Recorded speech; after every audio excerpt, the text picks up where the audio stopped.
Isang kaligayahan po na tayo muli ay magkita-kita at magsama-sama pang sa ating morning devotion dito po sa St. Paul United Methodist Church. Tayo po'y manalangin. Diyos namin makapangyarihan, nagpapasalamat kami sa buong magdamag na kami ay iyong sinamahan, Panginoon.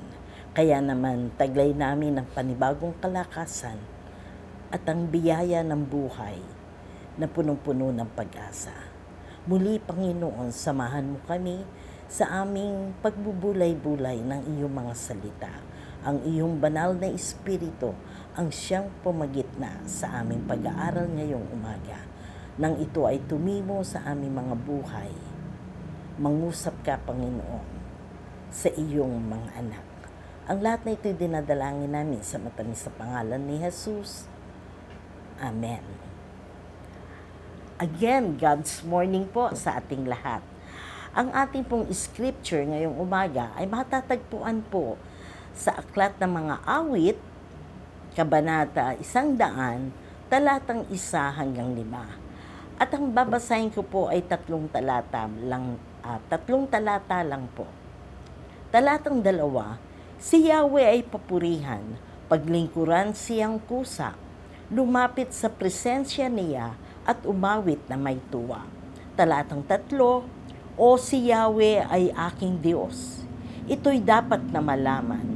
Tayo'y kanyang lahat. Tayong lahat na nilalang. Lahat tayo'y bayan niya, kabilang sa kanyang kawan. Talatang 4, pumasok ka sa kanyang templo na ang puso'y nagdiriwang. Umaawit, nagpupuri sa loob ng dakong banal. Purihin ang ngalan niya at siya'y pasalamatan. Mga kapatid, nakadama na ba kayo na kahit pagod ang inyong mga katawan at biglang nagkaroon ng biglang gumaang ang inyong pakiramdam na ito dahil may taong nagpasalamat sa iyo? Alam ko ang sagot diyan ay yes sa aking katanungan. Dahil lahat tayo, maging ito ay maging sa bahay, sa eskwela, trabaho, o saan man dako tayo, ay nakaranas na nito na pagod ka sa iyong mga ginawang tungkulin, ngunit nang may magpasalamat sa iyo, gumaang ang iyong pakiramdam. Lalong-lalo na ito sa mga magulang, sa kabila sa mga ina ng tahanan, sa kanilang pagmamahal at pagkalinga sa mga anak at sa kanyang pamilya. Di ba napakasarap na madama mo na yung mga ginawa mo ay kinilala ng iyong pamilya at may nagpasalamat sa iyo. Ganun din ang ating Diyos. Ganun din ang nararamdaman ng puso ng ating Diyos. Sa Psalms 100, tinuturuan tayo na mamuhay na may tunay na pagpapasalamat sa ating Panginoon. Na tayo ay kumikilala sa lahat ng kanyang kabutihan. Ang pasasalamat daw ay hindi lamang tanda ng isang good attitude o magandang asal. Ngunit ito, lalong-lalo na sa harapan ng Diyos, ito ay isang uri ng pagsamba.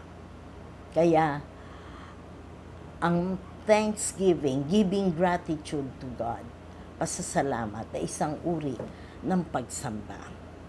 Sa talatang 3, ang sabi, tayo'y nilikha niya. Tapos, tayo'y kanyang bayan at mga kawan o tupa. Ang mga nabanggit na katangian ng Diyos ay masasabi kong isang karagdagang impormasyon. Alam natin kung ano ang nature ng ating Panginoon.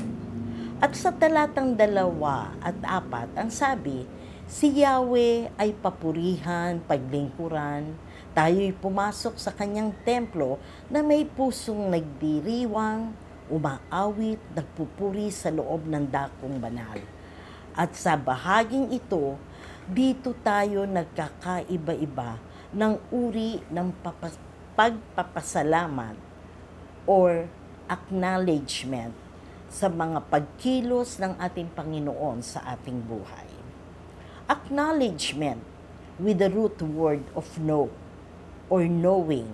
At may 3 uri daw ng pagkakilala ang tao sa ating Panginoon. Una, ito daw ay isang informational knowing. Ito ay isa lamang karagdagan na impormasyon na nasa ating isip o nasa ating utak. Knowing something na ganun lang, wala lang. Alam mo ang Panginoon ay mapagmahal. Alam mo na dapat tayo laging nagpapasalamat. Pero wala lang, hindi naman natin ginagawa. Alam natin yung mga bagay na yon. At ang pangalawa naman daw ay experiential knowing. Ito'y kaalaman na nanggagaling sa ating mga karanasan. Nadama natin at nakita natin ang pagkilos ng ating Diyos sa ating buhay. Katulad lang ng meron kang pagsubok o meron kang karamdaman, hiniling mo ang tulong ng Panginoon at natugunan ang iyong panalangin sa ating Panginoon. At ito daw isang uri na mas mataas sa unang pagkakilala na information lang. Alam natin na mabait ang Diyos, pero dito, naranasan mo ang pagkilos ng Panginoon. At ito daw ang magpapatibay o huhubog ng ating pananampalataya. At ito daw ang unti-unti na babaguhin ang ating puso. Kaya nga daw sabi, in all circumstances na nangyayari sa buhay natin, masaya o malungkot o during na meron tayong mga pagsubok, kailangan manalangin tayo para ito ay tuloy-tuloy na mahubog ang ating mga puso ng ating Panginoon. At ang pangatlo daw ay relational knowing. Pinakamalalim na pagkakilala sa Diyos. Hindi lang nakilala natin kung sino ang Diyos. Ito ay isang karanasan. Naranasan din natin ang pagkilos ng Diyos sa ating buhay. Kung hindi nandoon yung pagtitiwala, ang isang relational daw, nandoon yung ating pagtitiwala sa Diyos at pagsunod. Binabago nito hindi lang ang ating puso. Dahil sa experiential, kung tayo magpapatuloy na dumadalangin at humihingi ng tulong sa ating Panginoon, unti-unting huhubugin ang ating mga puso at babaguhin. At dito sa relational, hindi lang iyon. Magkakaroon tayo na andoon yung pagtitiwala at pagsunod natin. Dito, binabago nito ang buong buhay natin at pagkatao. Tayo'y nilikha niya, kaya't walang nagmula sa sarili nating kakayanan. Tayo'y kanyang bayan, kawan o tupa, at bilang pastor ng ating buhay, malinaw din kung sino at kung saan nanggagaling ang lahat ng biyaya at pagpapala, proteksyon, at ito ay sa ating Panginoon. Siya ang pinagmumulan ng lahat. Ang Diyos nating buhay ay tapat. Patuloy tayong magpasalamat at ito'y marapat dahil hanggang tayo ay nabubuhay, patuloy ang kanyang biyaya, pagpapala, awa at habag. To God be the glory. Tayo'y manalangin. Aming Diyos na makapangyarihan sa lahat, salamat Panginoon sa iyong kabutihan, sa iyong pag-ibig, at lalong-lalo na sa iyong katapatan, Panginoon, na hindi nagmamaliw sa kabila ng aming pagkukulang. Lord, tulungan mo kami.